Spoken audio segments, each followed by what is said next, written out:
இயேசு ஜனங்கள் மேல் மனதுருகினார். அந்த ஜனங்களுக்காக அவர் பரிதபித்தார்.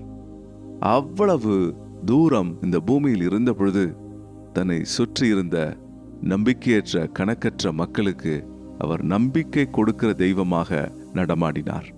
இந்த நாட்களிலும் அவர் நம்முடைய வாழ்க்கையில் நாம் அவரை நம்பும் பொழுது அவர் பரிசுத்த ஆவியின் மூலம் நம்மோடு கூட இடைபடுகிறார். நம் வாழ்க்கைக்குள் வருகிறார். நம் வாழ்க்கைக்கு புது நம்பிக்கை கொடுக்கிறார். கிறிஸ்துமஸ் என்பது நம்பிக்கையை சொல்லும் செய்தி, சமாதானத்தை சொல்லும் செய்தி. உங்களுக்கும் தேவனுக்கும் நடுவுல இனி எந்த பிரிவினையும் கிடையாது. உங்களுக்கும் கடவுளுக்கும் நடுவுல எந்த பகையும் கிடையாது. கடவுளுக்கிட்ட சேர முடியுமா, கடவுள் என்னை ஏற்றுக்கொள்வாரா என்ற எந்த கவலையும் வேண்டாம். இயேசு அவதரித்ததின் முழு முதல் நோக்கமே உங்களுக்கும் எனக்கும் தேவனோடு கூட ஒரு இணைப்பை உண்டு பண்ணுவதற்காக.